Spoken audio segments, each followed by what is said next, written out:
like a week and a half. So we're going to be playing that too, the new Mafia. The most painful motorcycle deaths. The face incident. In the summer of 2021, on a remote highway in Turkey, a young man deeply in love with his motorcycle woke up to a nice sunny day and decided that it was the best time to take his bike out for a spin. A nice leather jacket with protective boots, gloves, and a helmet was what this man quickly threw on before going out for the ride. Just kidding, he decided that he didn't want to wear any of that since it's a hot summer day. But on the bright side, at least he decided to keep his helmet on, right? After making sure that he was... Isn't it like, just like how you have to wear your seatbelt when you're in a car, isn't it a legality, at least in the United States, that you have to wear a helmet when you're on a motorcycle?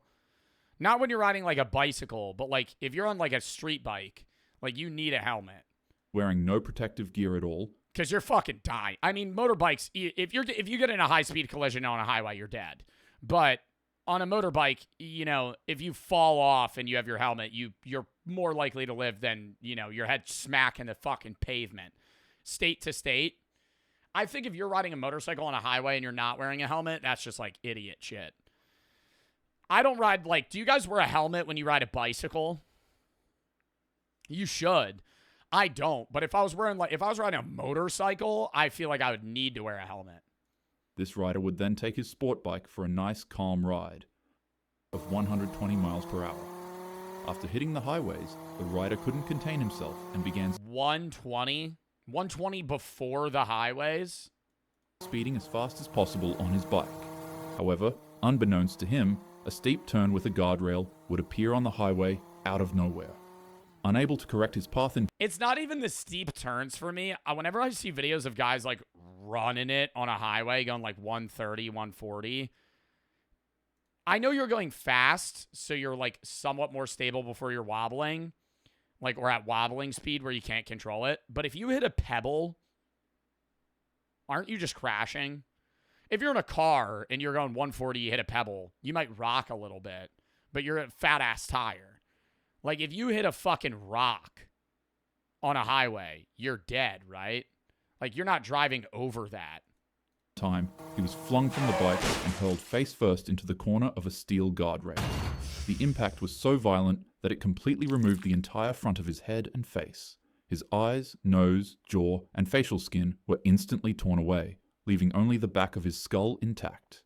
Bystanders who arrived moments later could hardly process what they were seeing. It looked less like an accident and more like a war zone. They searched for his body, and upon a glimpse, were instantly traumatized since it didn't really look like a human anymore. Bystanders did what they could, but unfortunately, he never had a chance. Emergency responders... Bro, because you're hitting that shit high speeds. I feel like it's fairly common, too, for people to get, like, straight up decapitated on motorcycles. Because if you get in a car crash with a car and your neck region hits anything, it's coming right off, like a bobblehead. Pronounced him unresponsive at the scene. Not that common. Bro, I'm not saying common like every other car crash. I'm saying you would assume that getting decapitated on a motorcycle is very, very rare, but it happens a lot more than you think it would. This next situation falls just past midnight on April 1st, 2025, in Phuket, Thailand. The streets were mostly empty, the air was heavy, and it was the kind of night that felt slower than it actually was. But not for one guy. This rider was flying down Bypass Road on a red and black... Oh my god, on a wet road. Honda Forza. Probably just out for a ride, maybe trying to clear his head, maybe just pushing the throttle for the thrill of it. Whatever the reason, he was moving fast. Very fast. Then, in a split second, everything went wrong. He lost control of the bike, and with no time to correct and no time to react, he slammed straight into an electricity pole. The crash wasn't just bad, it was horrific. The impact was so violent that it cut his body in half. His upper half was found under the pole. His lower half? Thrown almost 200 feet down the road. His heart and 200 feet? Like he hit the pole sideways and it split him in half? Organs were scattered across the scene, and somehow his helmet was still on, but it didn't save him. Not from that. They later confirmed he was a Russian national. They never released his name and just let his story be another brutal reminder Is that a piece of the bike? of how unforgiving speed can be. You always think it won't happen to you, until it does. The haircut incident. Oh, no. In Manacapuru, Brazil, a small riverside town that doesn't usually make international headlines would go viral for once, but for all the wrong reasons. A man was riding his motorcycle through the city streets, and from the looks of it, he wasn't really going slow. While another biker was trying to make a left turn, the man unknowingly would get into a head-on collision with him.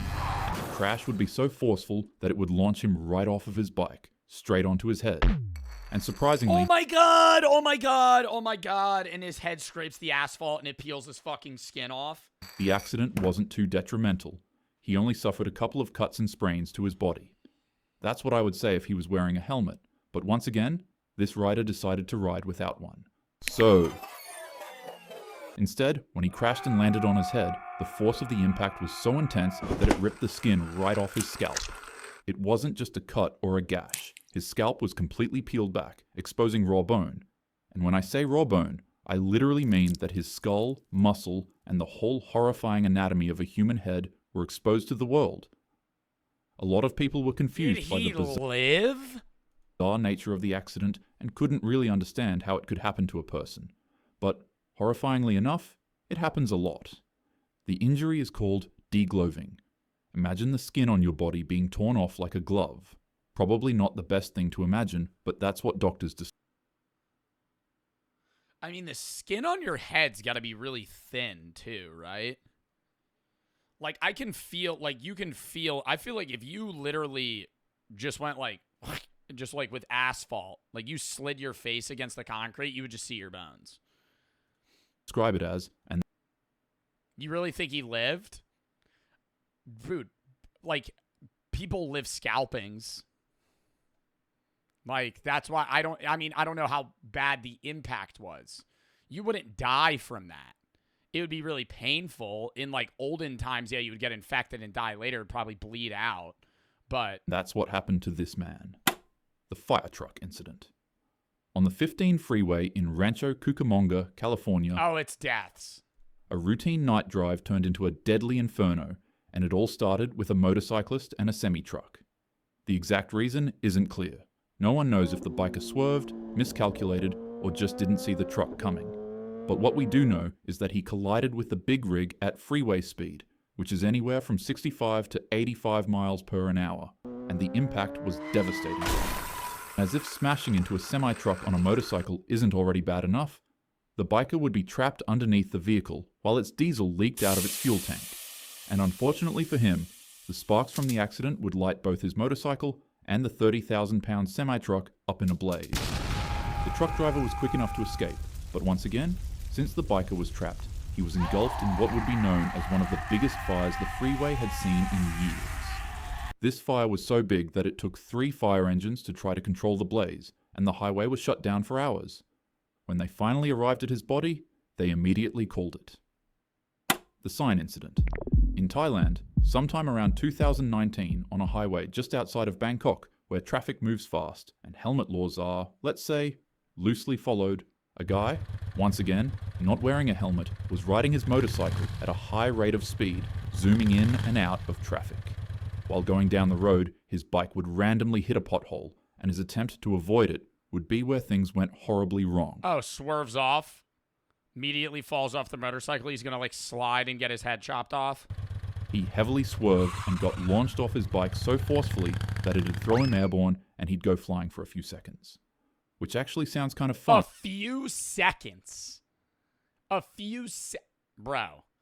1, 2, 3. You're not in the air that fucking long. Because bouncing and flying around in a controlled area is usually a fun experience. Whether you've gone bungee jumping, skydiving, or have He did not have that much airtime. Randomly experienced flying in your dreams, I'd say it's a pretty enjoyable thing. Just not when you go flying headfirst into a road sign, which is what happened to this guy. He was flung so hard at the road sign that it perfectly decapitated his head and left his body continuing on with its momentum. And disturbingly, his head actually hit the sign so hard that it became stuck to it. Oh my god, bro. See, that's the shit that I'm saying doesn't feel real. Like, imagine you're just a bystander that watched that. Some dude fucking flip off his motorcycle, his head's just stuck to a stop sign. It was so brutal that it even traumatized seasoned first responders. Oh my god, yeah. And obviously, sadly, he passed away. the paper incident. In late 2015, a motorcyclist in Shenzhen, or Guangzhou, a busy Chinese city, was on his way to work when he stumbled across heavy traffic and a very large cement mixing truck on the road. As is common in Stop.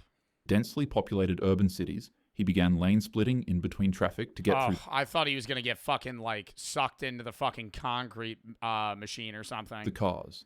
Funnily enough, this is actually a good thing for most bikers to do, as lane splitting lessens congested traffic and heavily reduces the risk of motorcycles getting rear-ended by cars that don't see them. Yeah, I don't think I have a problem with lane splitting if you're doing it safely, but there's like a dickhead way to lane split. You know what I mean? If I'm on the highway and you literally just go, and I'm driving like this and you go and right through me and you're just weaving in and out, like you're a dickhead, right? Like you're asking to get killed. But if you're lane splitting in a manner that's like slow during congested traffic and you're watching which way you need to go, yeah, you're going fucking 30, 40 miles an hour through cars. That's not as bad. When it's like high speed and you're lane splitting just to be a dickhead, you're not like decongesting traffic. You're just trying to be a badass. So this rider gets a gold star for practicing smart riding. Ironically, however, when the light turned green, he accidentally dropped his bike and fell off of it. Oh my God, stop. Right in front of that ginormous cement mixing truck I mentioned earlier. Panic exploded out from bystanders, and they would all try to get the trucker to stop driving, but by the time he had even noticed he rode over anything, it was already too late. All 12 wheels of the 30,000-pound truck trampled over his body. The rider wasn't just crushed, he was effectively flattened into the road's pavement. Witnesses and first responders described his body as being no thicker than a sheet of paper on the road. City sanitation workers and police disturbingly had to resort to using shovels to scrape. Oh my God! You gotta get like a flathead shovel and scrape his body because it's like stuck in the asphalt. You're doing like get it up and out, dude. Yeah, an 18-wheeler flattens you. Body off the road and put it into a dustpan.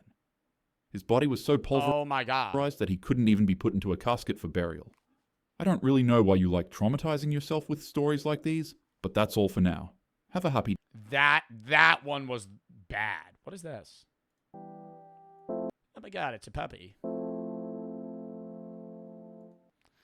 Emily, thank you for the 3. 2 months ago, my roommate and I were riding skateboards and weren't wearing helmets, and they